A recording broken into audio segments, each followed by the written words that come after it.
Good afternoon. Welcome to another extremely timely and extremely topical EMET webinar. Exactly 76 years ago from tomorrow, the Allied forces liberated Auschwitz and Birkenau. And the UN General Assembly has decided to mark tomorrow International Holocaust Remembrance Day. We here at EMET are constantly aware of the Holocaust, and that has incentivized us to work incredibly hard for the survival of Israel and the Jewish people. Today is kind of bittersweet in many ways.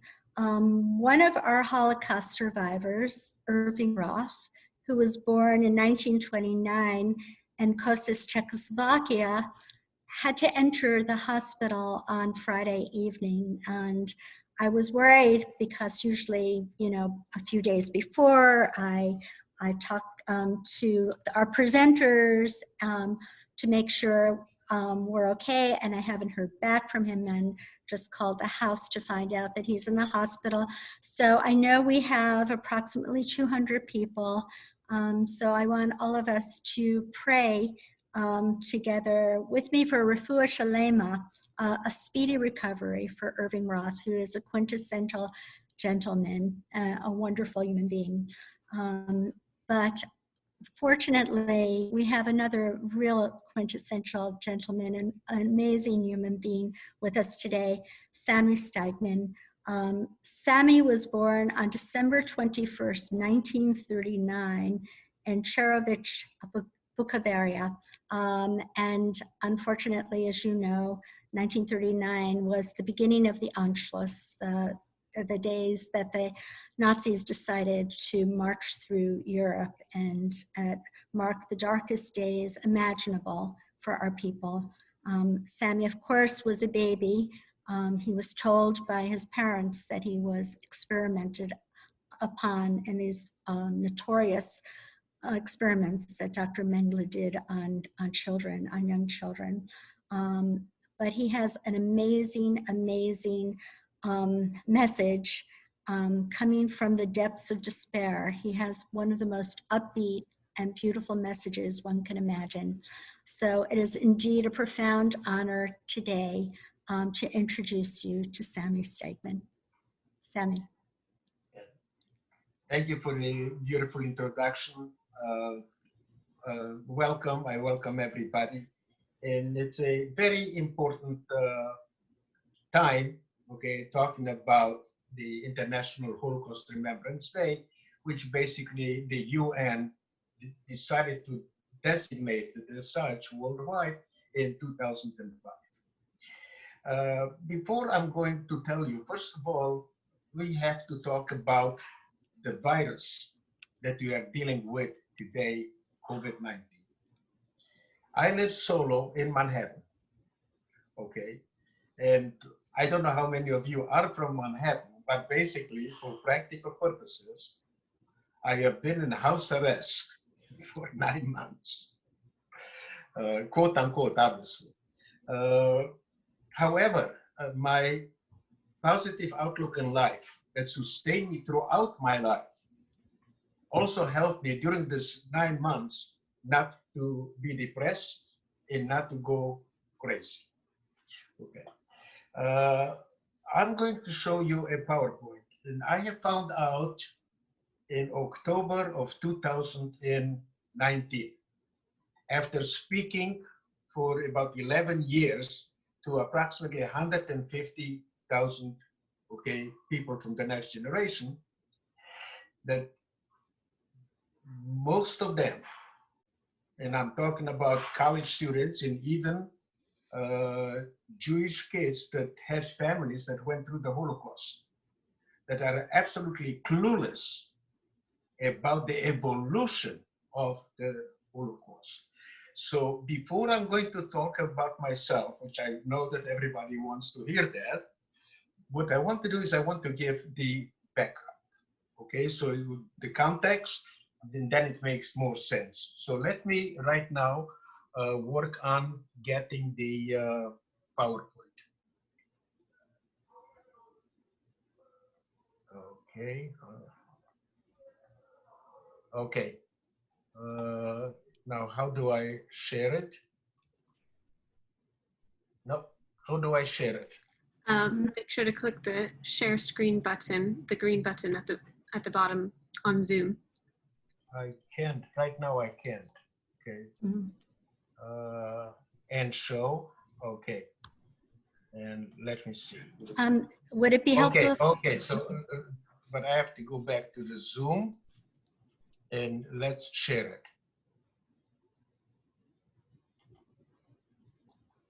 Perfect. Okay. Perfect. Can you see it now? Yes. Absolutely. Okay. So let's maybe just put the slideshow. Okay. Perfect. What I'm going to do is I'm going, first of all, to tell you what I'm going to talk about it and to understand, okay, to explain it. Obviously, during World War I, the Jews were assimilated and they considered themselves Germans. And interestingly enough, they participated in World War I, fighting for Germany. When Germany lost, there was the Versailles Treaty. And the Versailles Treaty was so bad for the German people that they lost their national pride. And there were three things. Number one, they had to return all the occupied land. Number two, what they had to do is they had to demilitarize. They could not have a very strong military. And they had to pay reparations. And that caused to inflation. To give an example, what happened, okay, when they had, okay, punishment was so great, when they had to pay reparations to the countries that they fought against. In 1917, $1 was worth 4 German marks. 10 years later, 2 years before the worldwide stock market crash, in okay, what happened in 1927, $1 was worth $4.2 million. People could not buy anything. They were desperate. They used the money in the winter to warm themselves and do, okay, they burned them, okay, to have a little heat. It was unreal. And that was, how shall I say, one of the reasons that somebody like Hitler, that had initially only a very small, less than 10 people, members of his party, was able, okay, to reach during the elections, okay, in 1933. I don't remember the exact number, but over 30%. Okay, and eventually, the old regime, the old timers, they didn't feel that he is a threat, so they made him a chancellor. Okay, and the rest is stuff. What I want to say is that the Holocaust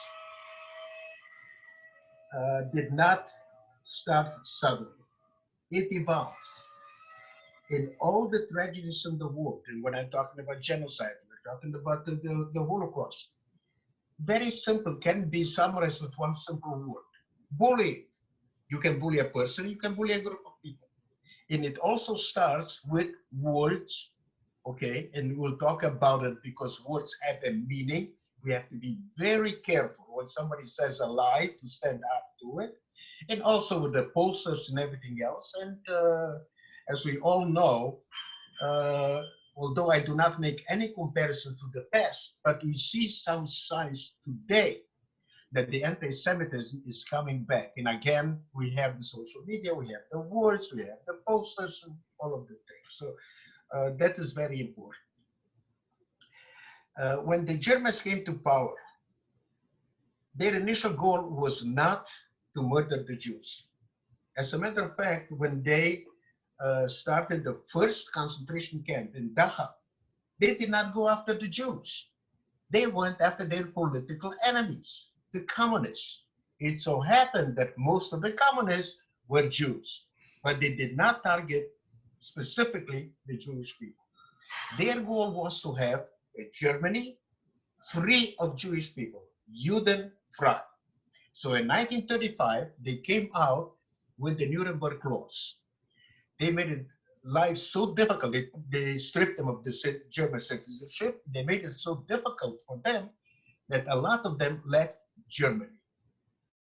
Uh, Let me see. When they before the war, there were between 600 and 800,000 Jews. When the war started, there were only 200,000, and a lot of them remained in Germany because the Jewish leaders told them, don't leave. This is the most enlightened country in the world. Okay? And we know the rest of it.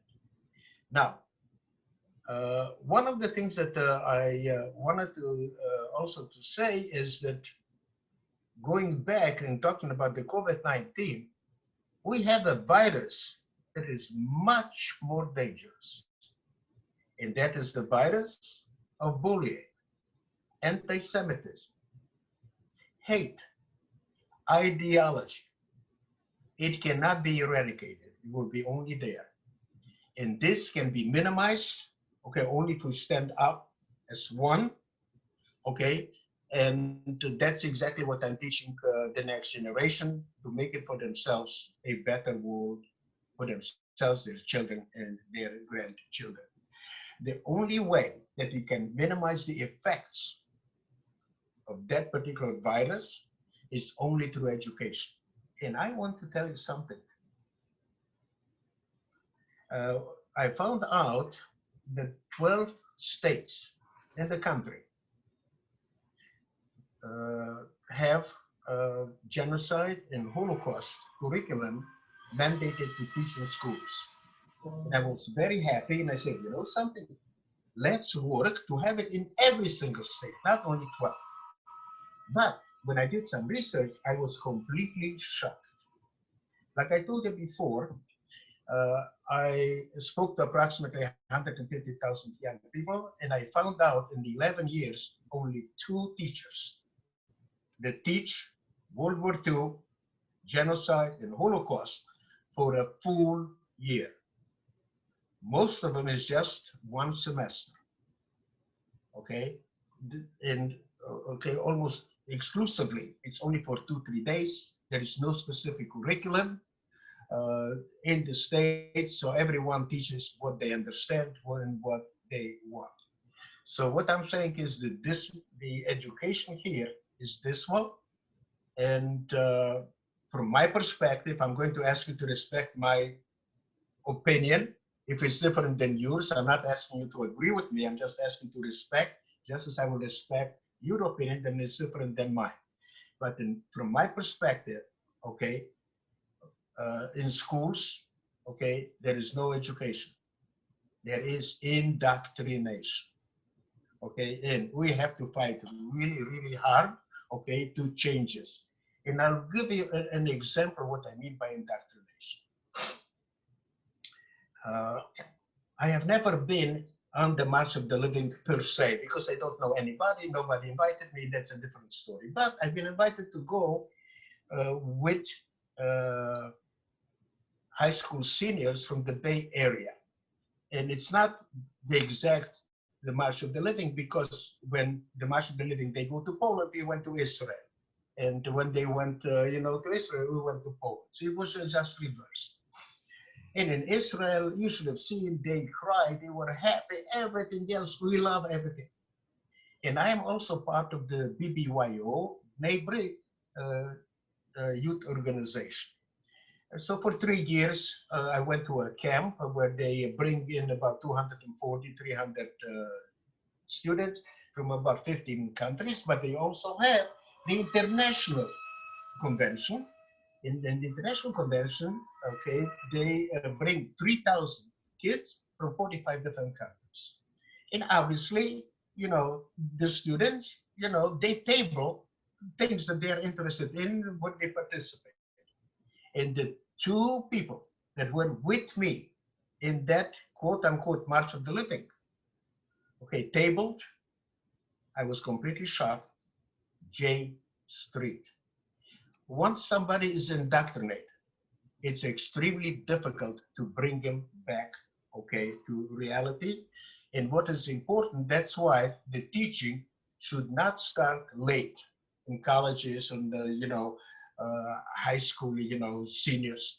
It should start like I do from fourth graders. They are not too young to learn to understand.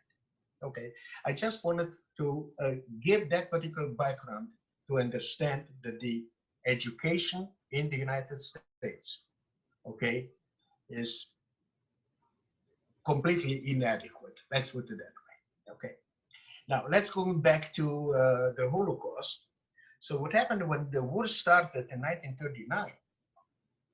Okay, there is a difference how Europe and Poland were treated. Europe was occupied. Poland, on the other hand, was annexed. And I want you to understand the difference between occupation and annexation. When you occupy, okay, a country or a territory, the local people still have certain rights. But when you annex, that becomes part of the country that annexed you, and you have to follow their laws. So here in Germany, they did not want the Jews. Judenfrei. And in Poland, once they annexed it, in the greater Germany, they found 3.3 million Jews. What do you do with them? And that's how the idea evolved slowly. And I want also to stress something that I forgot to tell you. When you start using the wrong words, okay, posters and everything else, that leads to discrimination. And eventually that leads, okay, further and further, it evolves until it leads to murder and what happened, okay, recently, genocide and the Holocaust. But the Holocaust did not start officially, okay, in 1933 when the Germans came to power. It did not start when the war started.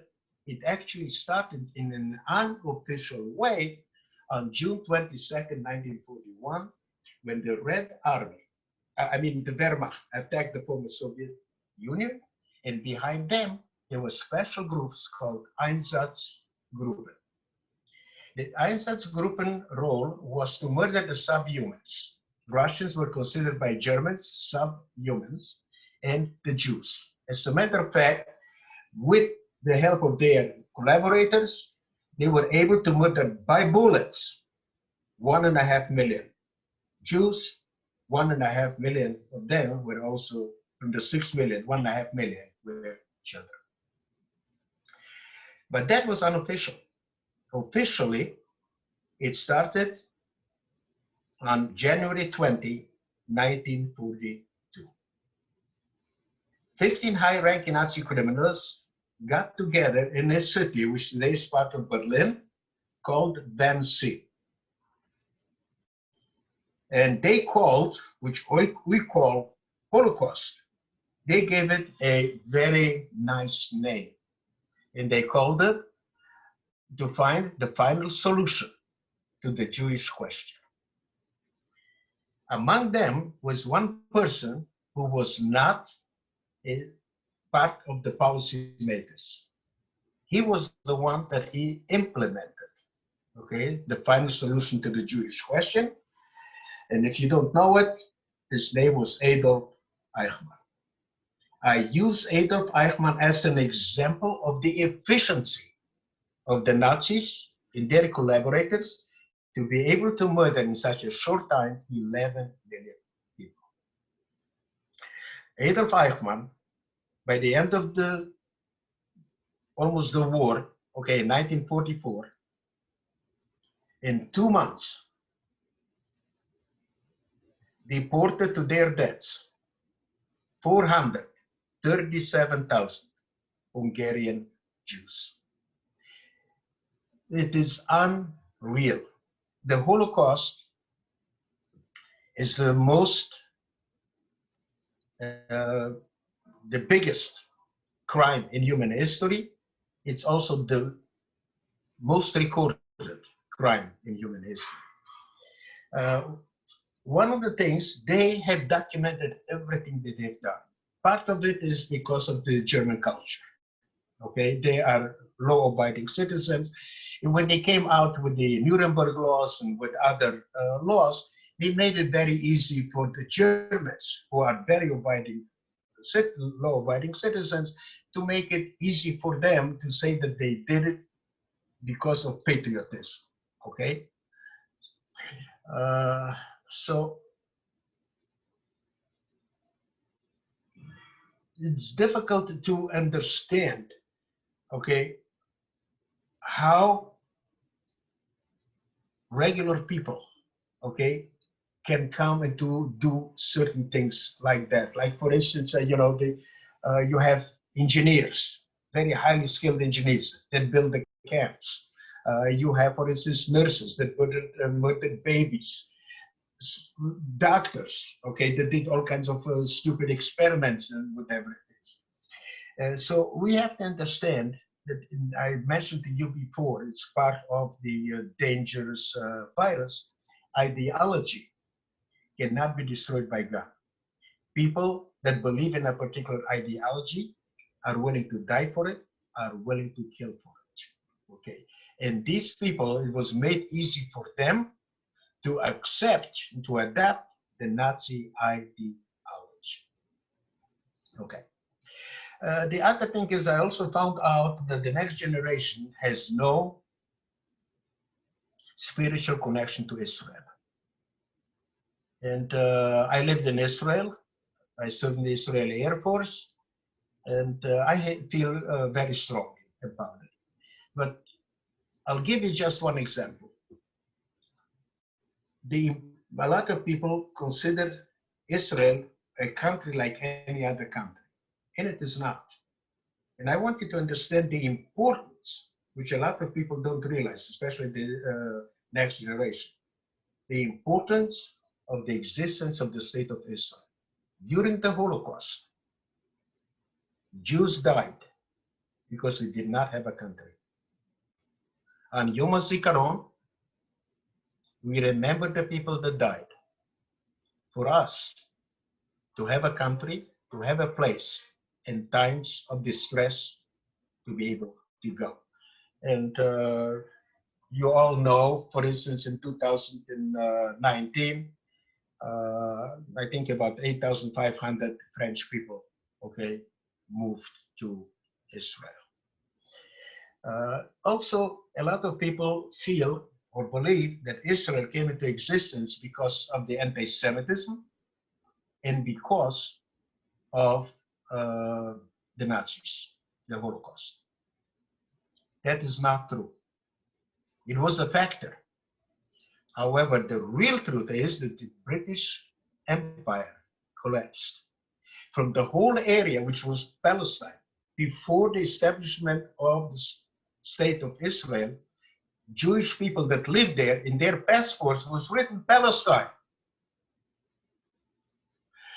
From the whole area that was promised by the British Mandate, we got only 22%. Jordan and Syria did not exist. The real Palestine is Jordan.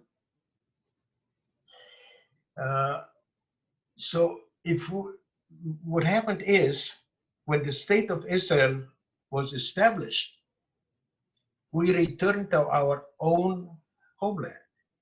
And you have to understand what I mean by that. Just like Greeks come from Greece, Italians come from Italy, French come from France, Jews come from Judea. Therefore, okay, if we accept the premise, and I hope you will, okay, that this is the return of our own homeland, you cannot occupy your own homeland. The word occupation does not make sense. Okay, and unfortunately, many of the Jewish leaders even in government, I do not use names. You know who I'm talking about. Use the word, okay, West Bank. We have to be very careful how we are using the words. I'll give you two examples. And I'm sorry if I'm making it long, but it's very important to understand. Very important. Somebody said that there are concentration camps in this country. And that is a lie. We should not make any comparisons to what happened during those days. But if you do want to make a comparison, what's happening in the South, life is not easy there. But we can compare it to DP camps, displaced people camps. These camps were run by the Allies, okay? The people were provided with food, clothing, medical care, but there was no threat of death. Now, I do use the word concentration camp, but in a different context. And I don't know how many of you have heard of the Uyghur people. And let me explain to you. I was asked to speak in front of the UN on their behalf because I don't fight only anti-Semitism because that refers only to one group of people. I fight hatred. No group of people should suffer, should be intimidated, persecuted. So they asked me to speak on their behalf in front of the UN. And you may be surprised. I never heard of them. And I started to do the research and I found out that in the former Soviet Union, when the Jews did not want to be deported to Siberia or face other dire consequences, they went to the south, Azerbaijan, Kazakhstan, Uzbekistan. In Uzbekistan live Muslims. These Muslims, their language is very close to the Turkish one. And when the Jews came over there, they received them with open arms. Interestingly enough, to the research, I found that in China, there are 15 million Uyghur people. In about 2-3 years, they started deporting them. They did not go willingly, deporting them. They are used as slave labor. They are forced to give up their tradition, their religion, their customs. And if they would marry a Chinese person, they would automatically get and accept their culture. They would automatically get a house and a car. But apparently, they are just as stubborn as the Jewish people. And they don't want to give up their traditions. And their families that live in the United States and other countries have no idea what happened to them. They don't know.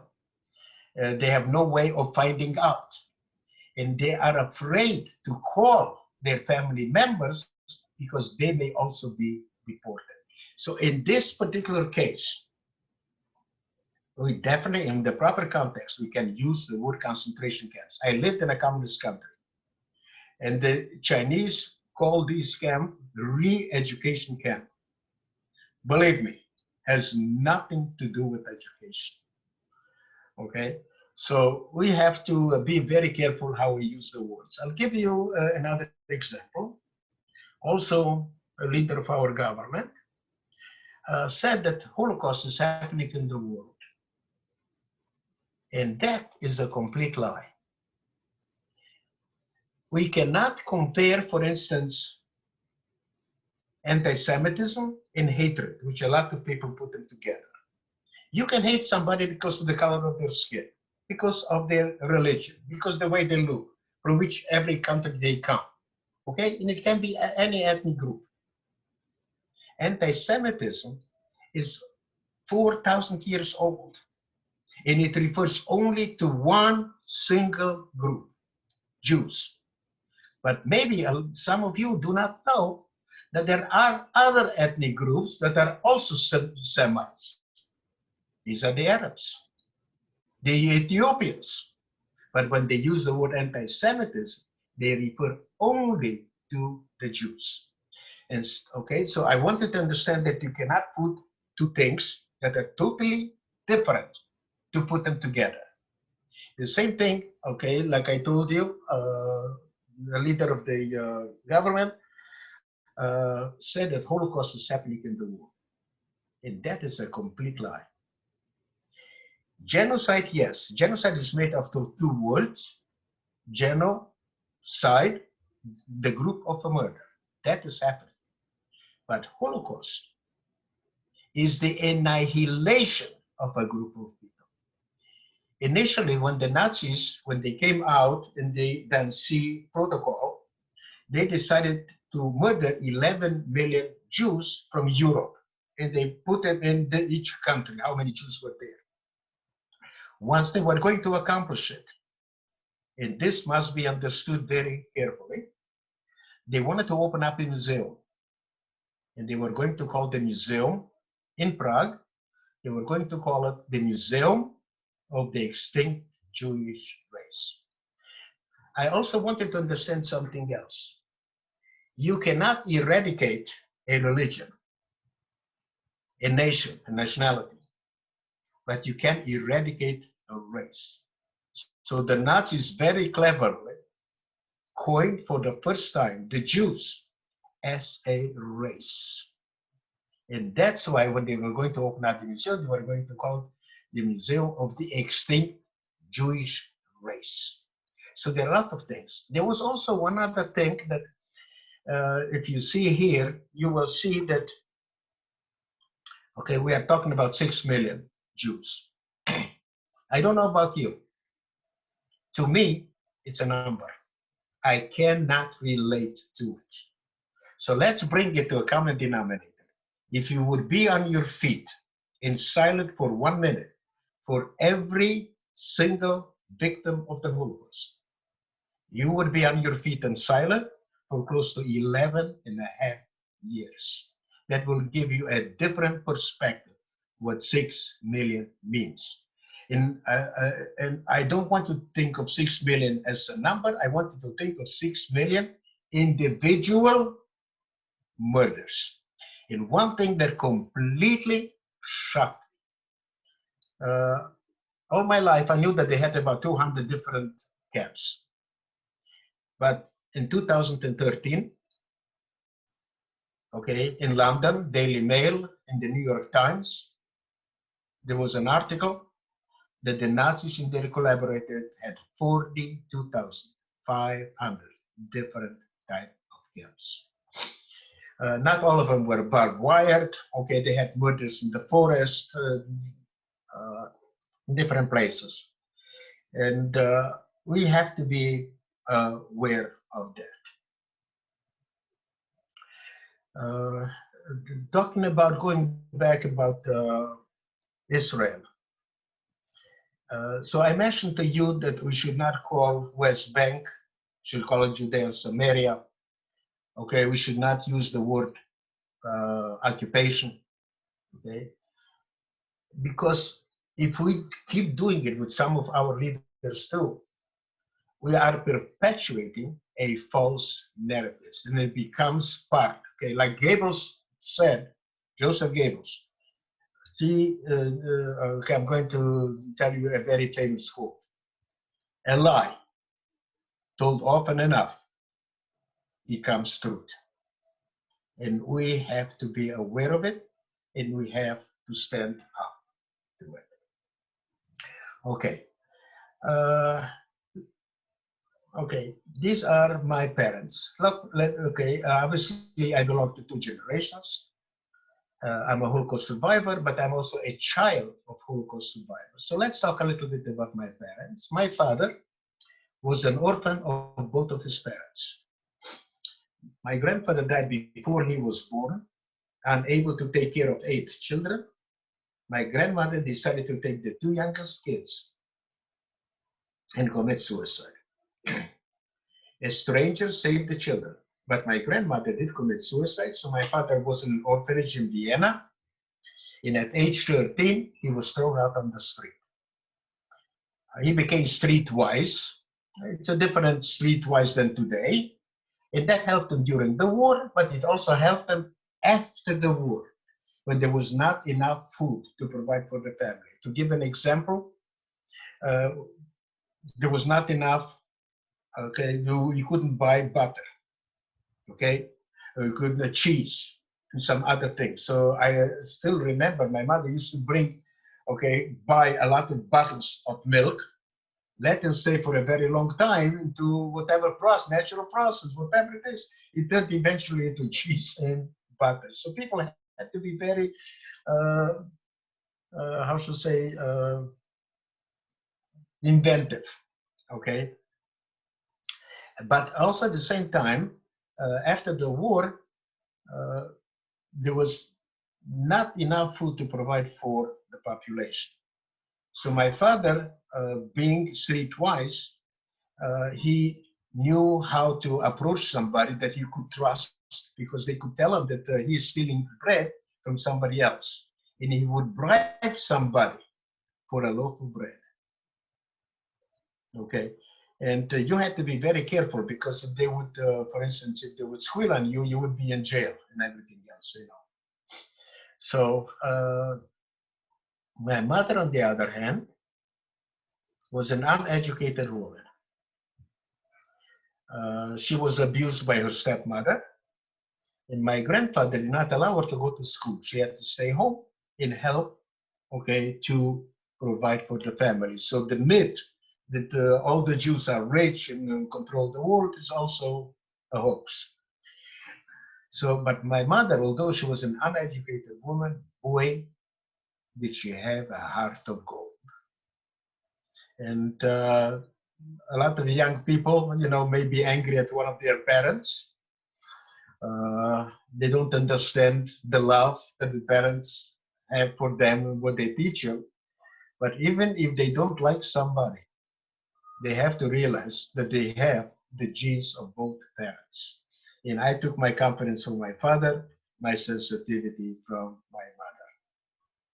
Here it is, yours truly, okay, in 1940, February, okay, when I was 3 months old. And, you know, a little humor, okay, doesn't hurt. If you look very good at this kid and you look at me, don't you dare tell me that I changed. I'm still the same, except that right now I have a neck. You see, I was a chubby little boy. No neck. We were deported by the Romanians. I was born in a city called Chernovitz, which was part of Bukovina. And if you don't know, the history is Western Ukraine, okay, when they made the agreement between the Germans, the Nazis, and the Soviets, okay, Western Ukraine was given to two countries. The northern part was given to Poland, and that area was called Galicia. The lower part was given to Romania, and they were also divided in two parts. One of them was Bukovina, where I was born, and the other one was Bessarabia. And as Jews, you probably know, two people, three ideas, okay, we are fighting. So each one of us considered ourselves better than the other two. But on the way to Transnistria, that's an area, I will show you a map, okay, two-thirds of the people perished, okay, through epidemics, to starvation, in random shooting. I want to also to understand that the Nazis were not the only bastards. So were the Poles, so were the Ukrainians, so were the Italians, so were the French, so were the Hungarians, so were the Romanians. In every war, there are acts of sabotage. In a reprisal for an act of sabotage, the Romanian troops rounded up 19,000 Jews from Odessa and burned them alive. As a Holocaust survivor, I will never understand the inhumanity of men towards men. When we were deported, I was only a year and a half. Most of the kids my age did not survive. And if you will ask any survivor, how come you're alive today? Everybody will say one thing. Only one word: luck. There is no rhyme, there is no reason why somebody lived, somebody died. People, you know, went to the forest, in the sewer, jumped from the running train, okay? So a lot of people took chances. But my luck was threefold. Number one, I was never separated from my parents. Number two, I was subjected to medical experiments. And number three, later on, when came a stage that I was dying of starvation, there are physical signs: big head, swollen stomach, swollen feet. A German woman who had access to the camp decided to give me milk. She had access to the camp because not far away from the camp, there was a farm owned by Germans. So she brought food to the guards in the SS. And unfortunately, I do not know her name. I was unable to honor her. But in 2014, when I was in Israel, to give testimony at the Yad Vashem, next to it, there is a garden honoring 27,000 non-Jewish people that saved Jews. They are called the righteous among the nations. And we have to understand why they were given that name. Because like the woman that saved my life, she did not risk only her own life. She risked the life of her entire family.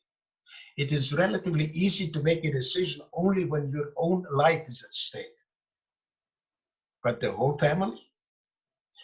And when I was in that garden, I saw a marker honoring the unknown righteous among the nations. So indirectly, the woman that saved my life, is honored.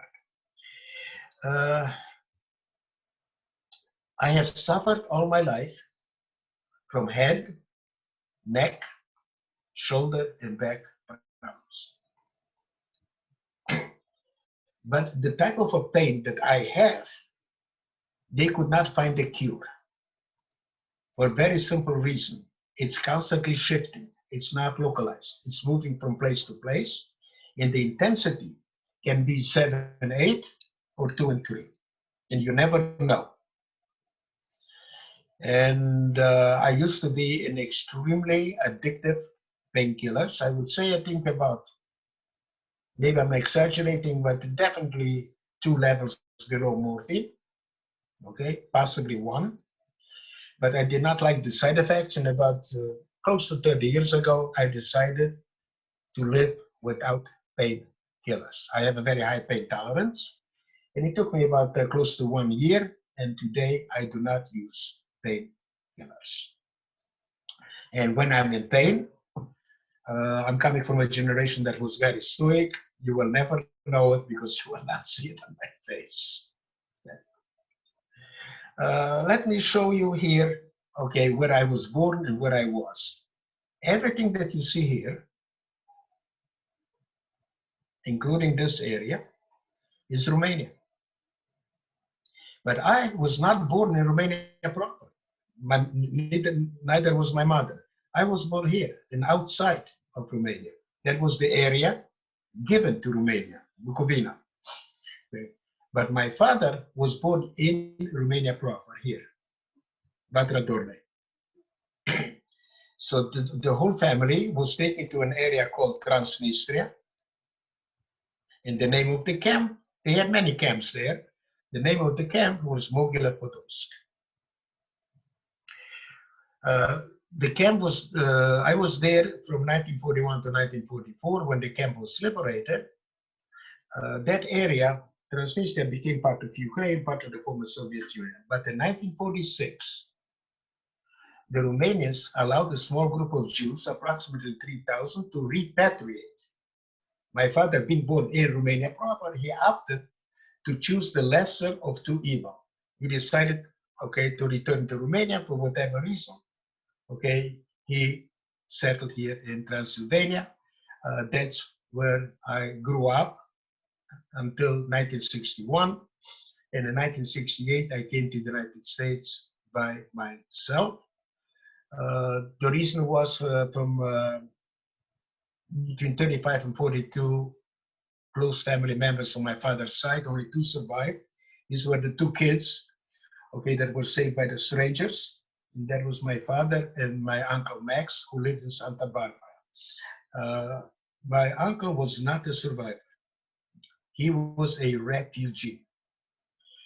As a survivor, people ask me to make comparison, okay, about refugees today with what happened during the Nazi time. And I said there is no comparison. Today, many countries are accepting refugees. But guess what? During the Nazi regime, there were only 3 countries that officially accepted Jews. China. My uncle was a survivor, not a refugee in Shanghai. The Chinese saved 25,000 Jews. They could not save more because China was occupied by the Japanese and they were more cruel to the Chinese than to the Jews. The other one may be surprised, Dominican Republic. They saved, I think, about 560 some Jews. As a matter of fact, the Jews that came to Dominican Republic, they worked together with the local people. They intermarried, the kids went to school together and everything else. And they built together a city called Sosua. And in Sosua, they even have a museum now because that grew to a population of 7,000 people. A lot of the Jews left Dominican Republic and settled in the United States. Trujillo was no hero. He was a hero for the Dominicans, but not for the Haitians because he murdered a lot of the Haitians. And if you are interested, you can check how did the Dominican military know who is Haitians, because Haiti is mountainous. Dominican Republic is is very good in agriculture. So people used to come to steal food. So how did they know who's the Haitian? And the parsley in Spanish is called perejil. And the Haitians could not pronounce the letter R. And that's how they knew who they were. So Trujillo wanted to whiten the island. At the same time, he wanted to improve its world image and everything else. That was one of the reasons. But they could not save a lot more because to go to Dominican Republic, you have to go through the United States. The United States entered the war in 1941. Now, interestingly enough, shouldn't be a surprise, but I have absolutely no memory of that period of time. I know some people that say that they remember what happened when they were 2 years old. I'm not going to go into a debate with them, but it's most likely what they heard from their parents. But they believe that, and that's fine. I am telling you the truth. I have absolutely no memory of that period of time. And until the Eichmann trial in 1961, the Holocaust survivors felt guilty, ashamed, and victims. They did not want to burden the children with those stories.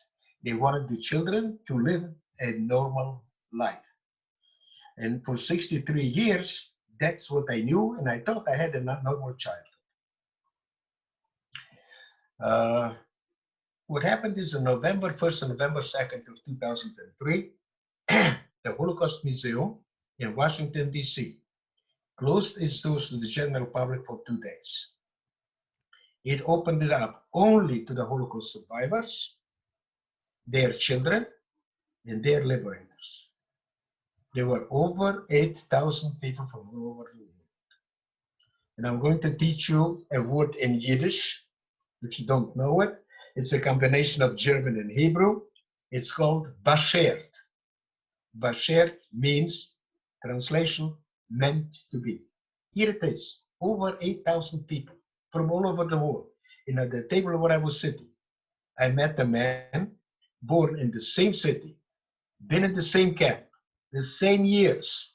He was taken when I was 8 months old. I was taken when I was a year and a half. Finally, I met somebody like me. That prompted me to stop ignoring being a Holocaust survivor and do something about it.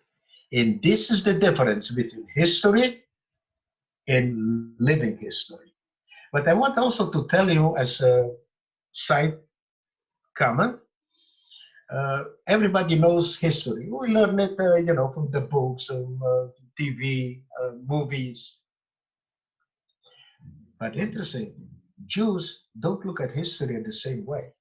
Take a look, it's made out of his story. Okay? Non-Jewish people look at it as history. We look at it as to remembrance. That's why even in the Memorial Day in Israel, we call it Yom HaZikaron. Okay? We remember. And that's why tomorrow you will also celebrate the Holocaust Remembrance Day.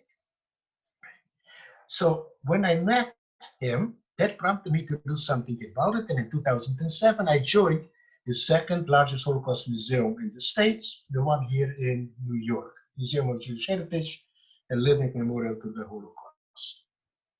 And in 2008, March 11, I got my first assignment to speak to sixth graders.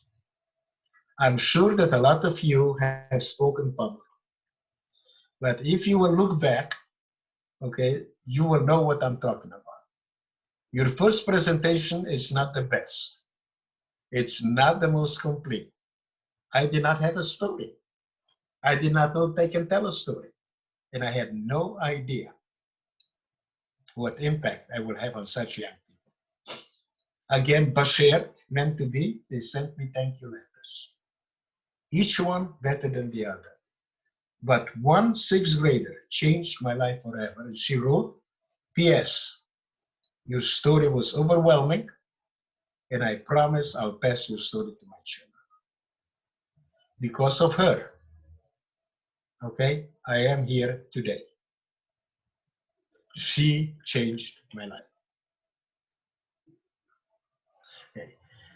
When I say that I'm a survivor, I'm not only a survivor of the Holocaust, I'm a survivor of life challenges. You know, all of us go through life challenges, you have to overcome them. So all of you, whether you realize it or not, whether you want to believe it or not, all of you are survivors, okay?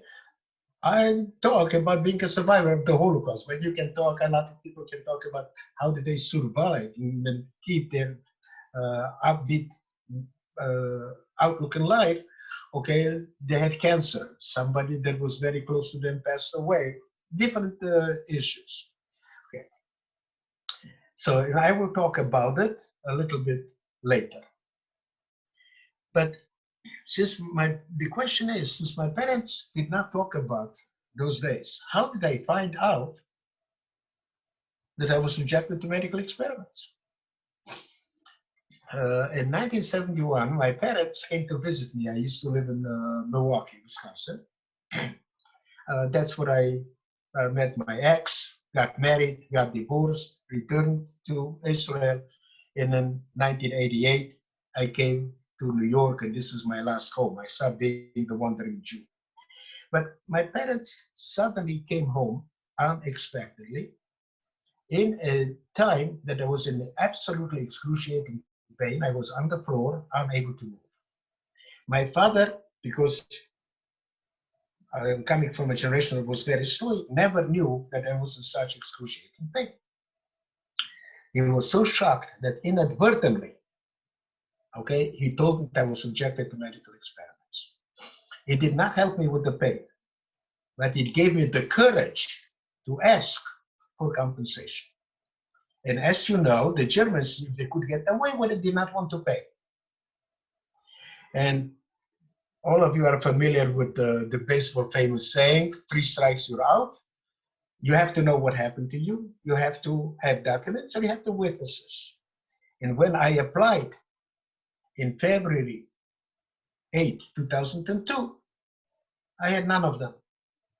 Obviously, the doctors did not come to my parents and this is what we did to your son. They did not know. I did not know. I was homeless. Okay, okay. So obviously, I had no documents. And by the time I applied, everybody was gone. No witnesses, including my parents. I did it just for me to feel good about it and not expecting an answer. To my surprise, in January 26, 2004, I got an answer. To my shock, I got paid. A single payment of 2,500 German marks. It did not make a huge difference in my life. However, there are two paragraphs that are very important. Based on the information and evidence you provided. What evidence? Your eligibility has been established as a victim of medical experiments. And if you remember, I told you that the Nazis took, okay, very good records. They destroyed a lot of them. Without the few records that we have today, you probably would not know even 10% of what we know. So it was done based on their records, not on what I wrote. And this is a paragraph that I wanted to remember. Fully aware that no amount of money can compensate you for the severe injustices that you suffered.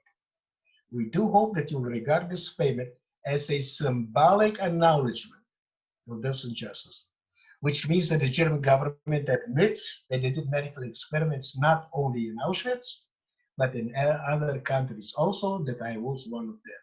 Please remember that quote.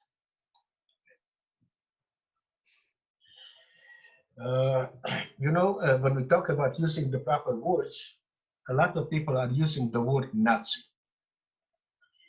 I want you to remember, there are no Nazis today anywhere. There are people that believe in the Nazi ideology, but these are people of today. So they are called neo-Nazi. Do not use the word Nazi, please. So I spoke for 7 years in a row to 7th graders in Bayonne, New Jersey. And a reporter was there on May 6, 2015. And the reporter wrote a very nice article. And take a look at the headline. Holocaust survivor who underwent Nazi medical experiments shares his story with Bayonne 7th graders. Very nice article. The neo-Nazis, okay, picked up 2 days later that article word by word. However, take a look what they did. They changed the headline. And if you read it very fast, it sounds very innocent. It took me about 2.5 months, 3 months, to realize that they called me 3 times a liar. Holocaust, made out of 2 words, Holocaust, hoax. Hoax never happened. If it never happened, how can I talk about it? I'm a liar. Claims Nazi medical experiment he can't remember. It's a true statement. But they don't tell you why I don't remember. Still cause them pain. True statement. But they don't say why not. Why it's still causing me pain. Take a look at something else. Unlike the millions of other Jew Holocausters, he somehow was not experimented by Joseph Mengele. Somehow. If you're ignorant, Joseph Mengele was the angel of death. He separated who will live and who will die. He supervised medical experiments, and he also did medical experiments. But his interest was only on twins. He was never in Europe. And the other thing is, they call me a lying rat. Do not use the name of an animal when you talk about a person or a group of people, because that's dehumanizing. And that is a license to hurt them. Okay? So what I want to say, if I would not know that this is about me, and if I would read it in fast, the way most of the people just skim through it without looking at every word, okay, I would say it sounds plausible. But take a look how clever they are. Millions of people are not liars. Millions of people were not experimented. And at the same time, one single person cannot perform millions of experiments. You see how clever they are. Every single word has a meaning. So you have to be very careful when you read. and I turned a negative. Obviously, for about half an hour, I was really upset because it wasn't the internet all over. I was upset. But in life, I changed a negative and I turned to some positive. So I use this because I have the proof to teach the young people that not everything that they hear, that they read, or that they see is the gospel truth. They should do the research. There are plenty of, sorry, there are plenty of very good sources to go to them. So please, all of you, do me a favor, do the research. What I'm going to do is based on my personal experiences. It's very difficult to listen to somebody talking all the time. So I'm going to give you, before I'm going to talk to you about being a motivational speaker, I'll give you the opportunity to ask me questions on the subject that we talked. Okay, wonderful. Thank you so much, Sami. I feel such respect for you. We actually have never had a guest on our webinars who has gone on for quite so long, but I could not interrupt you because I think what you have to say is so incredibly valuable. And I have tremendous respect for any Holocaust survivor, and we're so aware that they are dying out quickly, and I kind of hang on every word you have to tell us. So I will just take the liberty to ask a very simple question to open it up. No, you can ask me very difficult ones because if you ask me a question to which I don't have an answer, I'll be grateful because I don't know everything. I will do the research. No, this one is very simple. That is, you mentioned that there were 3 countries that took in the refugees from the Holocaust. You mentioned officially. Officially, China and the Dominican Republic. What was the 3rd country? The Philippines. Philippines. They saved 1,200. Oh, wonderful, wonderful.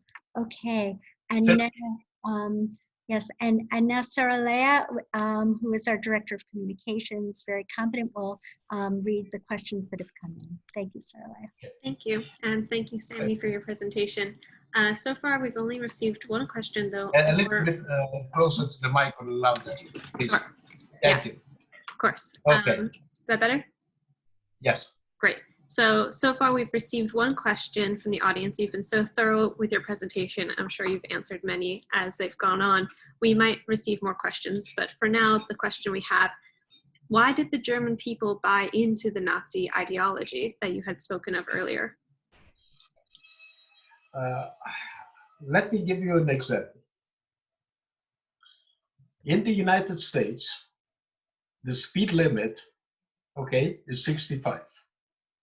Or at least it was. I don't know today because I don't have a car. It was 65. For us, for the Americans, that's a benchmark. That's where you start from. In Germany, 65 is the limit. They are very abiding citizens.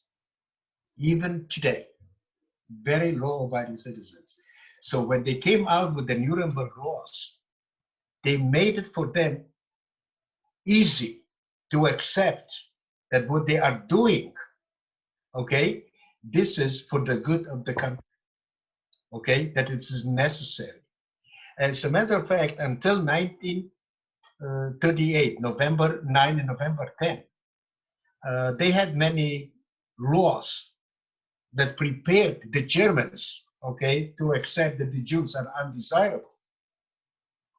But on Kristallnacht, that was the first time that the Germans became violent. So that is also a very important moment in the evolution of the Holocaust. So like I said, you know, initially what you do is you use the words, you use the posters, you discriminate against them, you take away their citizenship, okay, you make them undesirable, and that eventually leads, okay, to violence, to murder, and what's happening today in the world, genocide, and what happened in those days, Holocaust. And I also want to stress, Holocaust is a unique moment in history. It will never happen again, okay? Because the Jews will not be, okay, annihilated from the face of the earth. okay? We may have something in Israel, okay, catastrophe, whatever it is, but there will be still Jews in other parts of the world, okay? We are here to stay, we are here to be forever, and like they say in French, Am Yisrael Chai. Thank you so much. We've had some more questions If there come are no in. more questions, and if I have enough time, I'd like to go to motivational speaker. Okay, Yes. more questions? Yeah. Yes, we've had some more questions come in. Yes. So the next question, understanding your history, do you see the current environment in the United States shifting toward what happened in Germany? No. However, what I do see, okay, I do see anti-Semitism, okay, and I'm not talking about hatred. It's totally different. I'm talking anti-Semitism growing not only here, but all over the world. And again, the only parallel they can make to the past is the fact that they use the words, but it's a different technology. It's not in the papers. It's in social media. Okay, it's the same thing. It's just evolved. Okay, we see the posters. We see a lot of the things that right now you have, for instance, Facebook. Okay, they are, for instance, anti-Semitic comments, Holocaust deniers. They allow them to be there. Why? Okay, so these Holocaust deniers should not be allowed, I mean, to, how shall I say, to minimize, okay, the horrors what happened during the day. As you have noticed probably from my presentation, I do not talk about the pain. What I do talk is I talk about the lessons that we can learn. So when we see those signs which are happening today, we have to stand up to it. And we as Jews have many Jewish organizations that fight anti-Semitism. There is two problems, in my opinion. Number one, we are not united, one single group. Number two, the media is not there. It's in social media. Doesn't mean anything. We should do, for instance, be loud, like the BLM. I agree with the movement. I don't agree with the organization, which is anti-Semitic. I differentiate between the two things. But we have to be loud. We have to be on the street.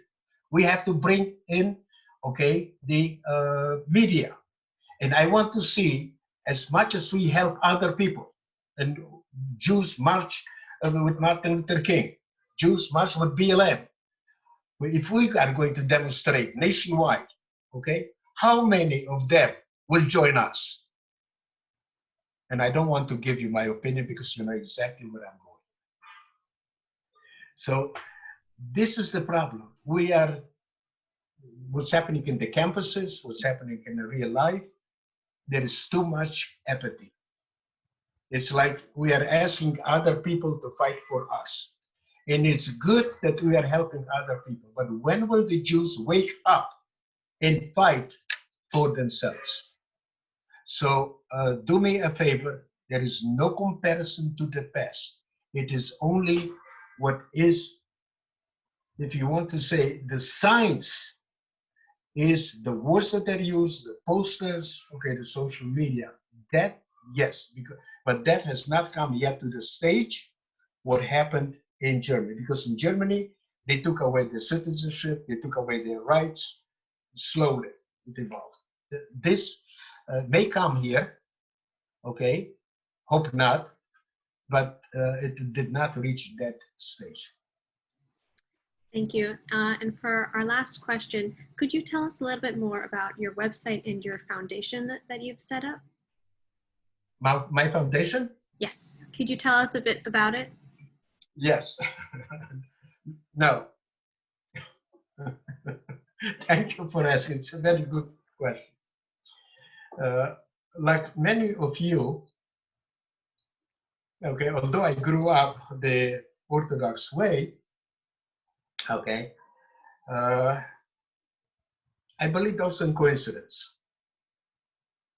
when I became homeless, and I will tell you shortly about it, things have moved to such rapid succession. Whenever I thought that I reached the pinnacle, something even better happened.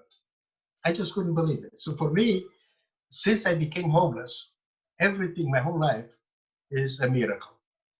And even when I was homeless and I tried to commit suicide, and I'll tell you more about it, I have not lost who Sami, the real Sami, is. And by being me, not imitating anybody, not looking up to anybody, not looking down on anybody, just being the real me, okay, people are helping. Every person has certain strengths, but I wanted to realize that the strength that you have, okay, is also your weakness. And I'll give you an example with me, and I'll give you an example with Israel. I'm a very independent person. But being very independent, my weakness is that I do not ask for help. And if I would ask, people would help. And I am trying to learn, but I have a difficult time. Okay? At age 81, it's difficult to suddenly change. But that's my weakness. Talking about in Israel, you have so many parties. We are not united, okay, as a nation. But the division that we have in Israel is also forces the people to be creative. And we are one of the most creative countries in the world, in everything that you want, in science and literature, music, and everything. So don't be afraid. Don't use my example in this particular case, okay, and be too independent. Don't be afraid to ask for help. The people are more than helpful. So what happened is, I belong to a synagogue in downtown. And the rabbi, okay, liked me for whatever reason. And as we were talking about, I will talk about how I became homeless, how I overcame it. And I have a son, 2 grandchildren, and I cannot be in touch with them. And one time I mentioned to him, I'm alone, and with all the information that I have accumulated, how will the grandchildren have that information? And obviously, the synagogue is a 501 3C. So basically, what he says, something, we have funds for building, for different funds, and we'll have a fund for you. So I became the honorary CEO, which means I tell them what I want. They do the work, and I have to approve it. So what happened is 2 members of the board, and you know how difficult it is to form a foundation. And you have to know people that have a lot of money, well known in the community, so other people would put their hands in the pocket. All of a sudden, they came to me, brand new in the state, we have 12,500. Huh? Where? How? We have it. Good. And we decided to give away all the money. I said, wait a minute, what are you going to do next year? We was supposed to be done this year, but because of the last year, but because of the COVID, okay, I think we have postponed it. We both agreed to have it next year, okay? Not this year, next year it will be. But they said, we want to give out all the money. I said, okay, how do you want to do it? He said, we are going to give the first prize, okay, to an outstanding student. We're going to give first prize $5,000. And the foundation, if they give $250, they make a big deal out of it. So this is $5,000. But I said, it's not sufficient that that student is an outstanding student. That student also has to do something for the community. So they decided to pay the same amount to the organization that the student will volunteer for. In the meantime, I have changed my mind and did not tell them yet. But I said, why should the organization get $5,000? Why shouldn't they get only half? Okay, and then I have 2,500 extra money to give a smaller scholarship to other students. So what I'm trying to tell you is it's a miracle. Everything came to me. And when I was chasing for certain things, it did not happen. And then I said, you know something, I'm laying back. I am just going to be me doing what I want to do. Okay, happy with my lot. And that's it. So, Sami, we're going to wrap up now, and it is an honor and a privilege to listen to you, who you really are and who you want to be. And as I've often said to my staff, anti-Semitism is the most virulent virus we know of. It mutates with every generation and to different places. And we do need always the score to remember so that it will never happen again. And I appreciate tremendously your profound words of insight and optimism. So if you May I make a few quotes? Okay, I just want to also say that you can support Sami's efforts to go to samispeaks.com. That's his website. And that would be wonderful. And I wish you all the strength in the world. You should continue, as we say at Mea Vestrin, for 120 years to educate people. May I add a few quotes? Yes. Okay. 1/3 of the Holocaust survivors in the States live under the poverty line. I live in the most expensive city in the country and a monthly income of $1,316. I do not charge for my presentations. All the donations that are given go strictly to the foundation. It's not for me. And a lot of people feel, okay, that they are powerless. And I like to use a quote: to the world, you may be one person, but to one person, you are the world. We are interconnected, and all of us have the power to do something to make it a better world. And at the same time, I am not what happened to me. I am what I choose to be. I'm happy with my lot, and I do the things, okay, that make me happy. It's incredibly inspiring. Thank you so much, Sami.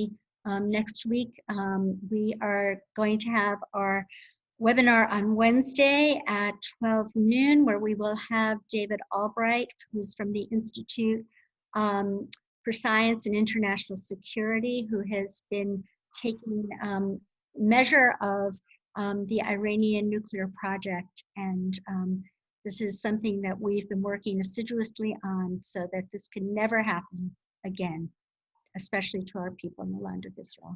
Thank you very, very much. Sarah, thank you for inviting me. I'm very, very, very honored. I'm sorry that, I shouldn't say that I'm sorry that Irving is, is in the hospital.